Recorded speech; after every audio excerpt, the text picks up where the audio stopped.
On a fait donc une petite introduction au chapitre suite numérique. Donc on va commencer par donner la définition. Donc on est dans le paragraphe généralité sur les suites. On commence par donner la définition d'une suite. Donc l'application que je note U. Une suite, c'est en fait une application de n valeur dans R, lorsqu'on parle de suite réelle. L'application U de n vers R, qui a n associé, disons U de n, est appelée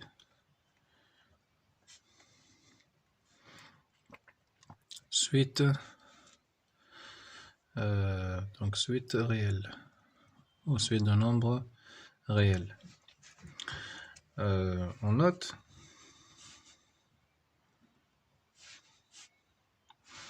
donc la suite U, son note UN entre deux parenthèses, ou par on note aussi UN, n appartenant à n.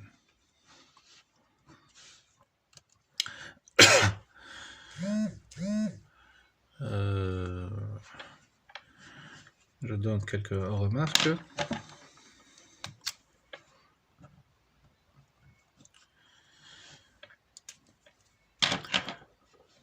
Première remarque. Une suite peut être définie à partir d'un certain rang, n0.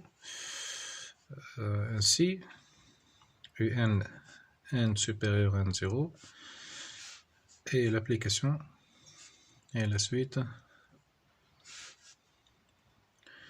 U donc de n vers R.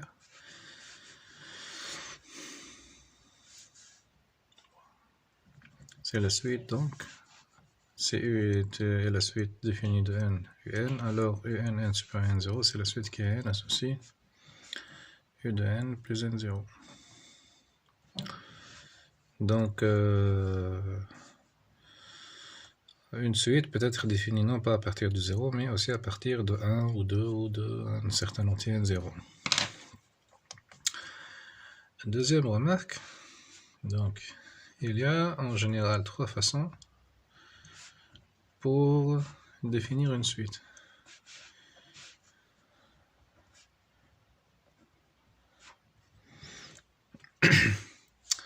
Donc, soit explicitement, la façon c'est une façon explicite. Donc, par exemple, je dis que n est égal à n carré plus n plus 1, quel que soit n appartenant à n. Donc, en général, un, elle s'écrit en fonction de n.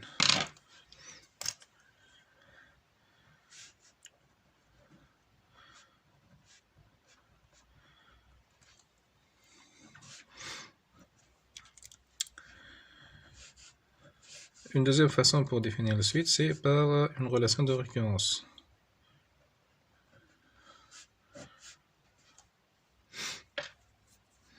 Donc, par exemple, on dit que un plus 1 est égal 2un plus 1, quel que soit n appartenant à n. Et on donne le premier terme pour initialiser la récurrence. U0 est égal à 1. Donc, c'est une relation de récurrence, ce qui fait intervenir un plus 1 et un. En fait, la relation de récurrence peut intervenir plusieurs termes de la suite. Je peux écrire ici un plus 1 est égal à la somme des UK, k allant de 0 jusqu'à n, quel que soit n appartenant à n. Et U0 est égal à 1. Donc, c'est une relation de récurrence qui fait intervenir tous les termes qui précèdent n plus 1. Donc, la deuxième façon pour définir une suite, c'est on définit une relation de récurrence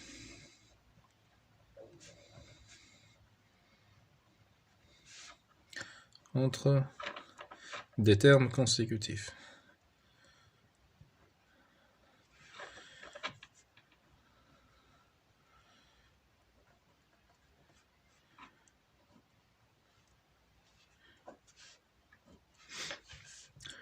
Une troisième façon donc, pour définir les suites, c'est d'une façon implicite. Donc, par exemple, je prends l'équation E, qui a x au cube. Donc, x au cube plus x moins x plus 1 égale à 0.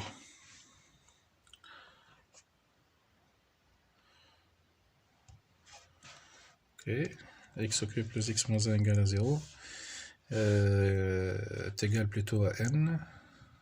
Ça doit dépendre de n, donc quel que soit n appartenant à n. Donc, n admet une unique solution réelle qu'on note U de n. Ainsi, on définit la suite UN, on définit l'ensemble des zéros chaque fois qu'on veut n et définit une suite réelle. Donc, voici trois façons pour définir les suites. On va donner quelques définitions utiles des suites. Il y a deux types de suites intéressants. Tout d'abord, suite monotone.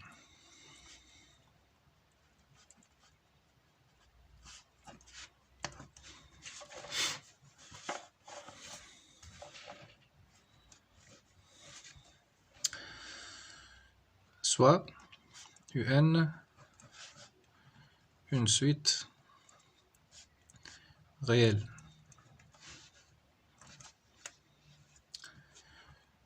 On dit que UN est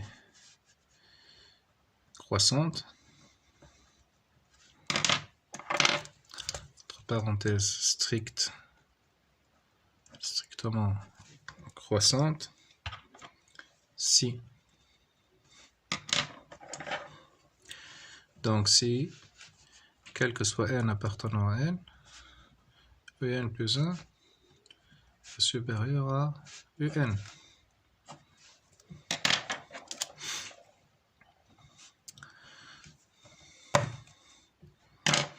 On dit que donc pour que ici soit strictement croissante, l'inégalité large devient stricte.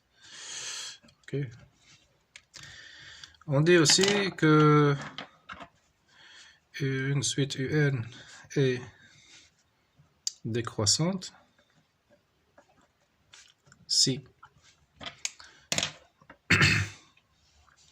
quel que soit n appartenant, pour tout n appartenant à n, un plus 1 est inférieur ou égal à un. De même, un est strictement décroissante si cette inégalité elle est stricte.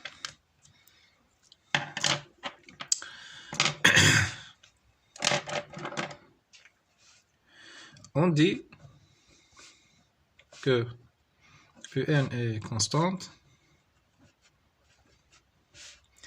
si,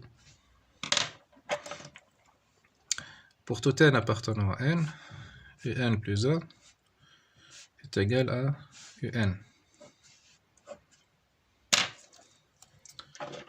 Bien sûr, elle n'est pas strictement constante. Elle est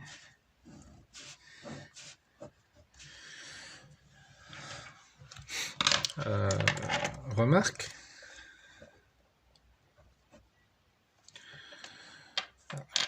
Comme on s'intéresse aux suites, on s'intéresse surtout à la limite d'une suite. Donc une suite peut ne pas avoir une certaine monotonie pour les premiers termes. Et ainsi, un caractère régulier peut apparaître après un certain rang.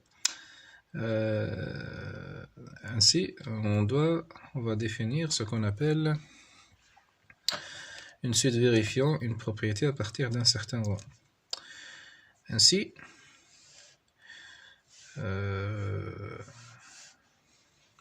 ça c'est un exemple de propriété qui dépend d'une propriété qui dépend de n. On dit que la suite un vérifie la propriété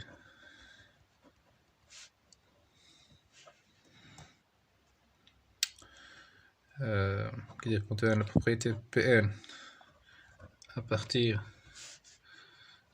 d'un rang n0 appartenant à n si il existe un rang n0 tel que pour tout n appartenant à n supérieur à n0 implique un vérifie P de n.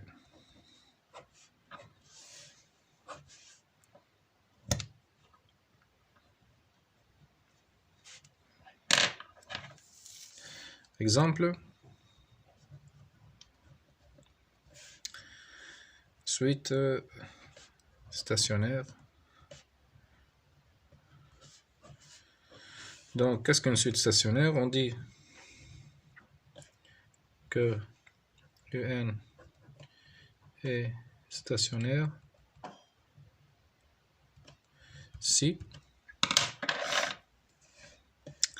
il existe un n0 appartenant à n tel que, quel que soit n appartenant à n, si n supérieur à son n0, alors un plus 1 est égal à un.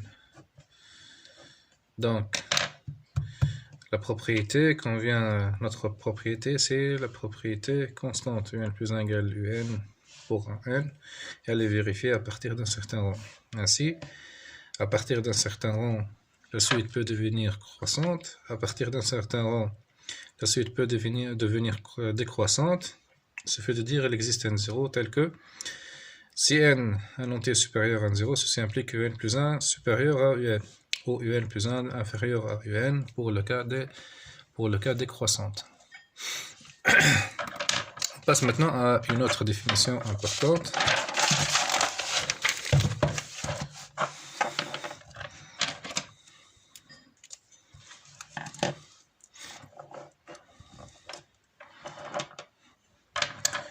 Donc, on va définir les suites. Définition 3. Suite majorée, minorée et bornée.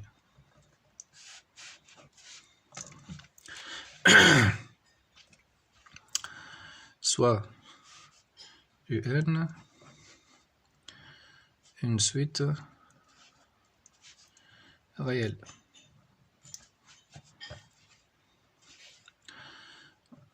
On dit que un est majorée si elle vérifie la propriété suivante. Donc, il existe un M appartenant à R, tel que pour tout n appartenant à n, un est inférieur ou égal à m.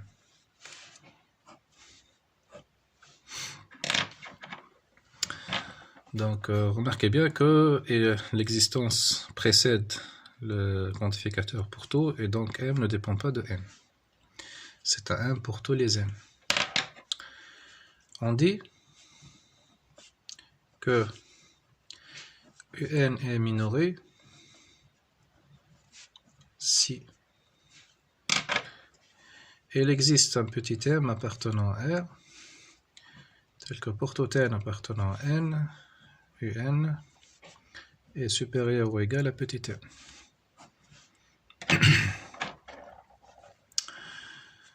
On dit que un est borné si, donc si un est majoré et minoré à la fois. Donc ceci équivaut à dire il existe un grand M appartenant à R. Il existe aussi un petit m appartenant à R, tel que pour tout n appartenant à n, un est inférieur ou égal à petit m, supérieur ou égal, inférieur ou égal à grand M, supérieur ou égal à petit m.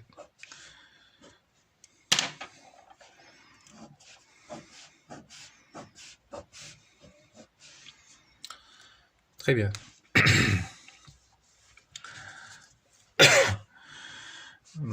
En fait, on va, la dernière définition des suites bornées, on va la reformuler en termes de valeur absolue. Donc, cette proposition dit que UN, une suite est bornée, si seulement si la suite des valeurs absolues est majorée.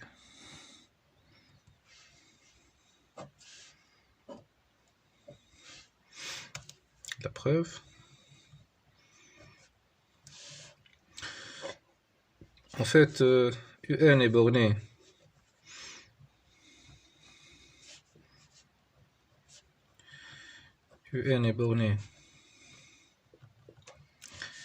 donc ceci par définition. Là, il existe un grand M et aussi un petit m appartenant à R, tel que UN entre grand M et petit m, quel que soit n appartenant à n.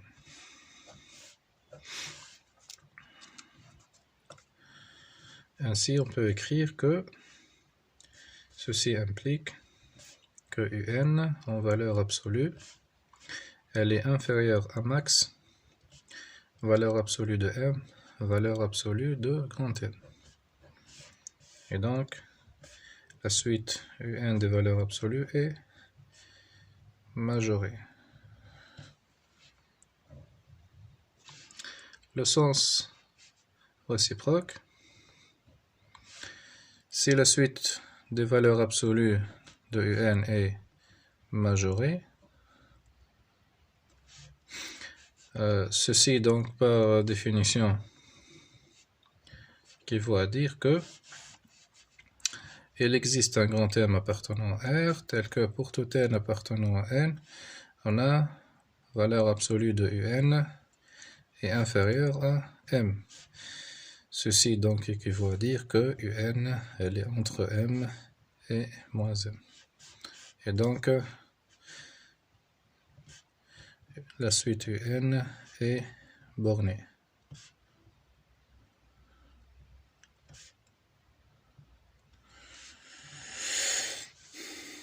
Très bien. Ok.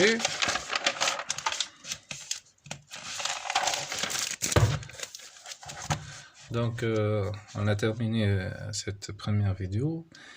On va passer dans la deuxième vidéo à la définition de la limite finie et infinie d'une suite. Merci.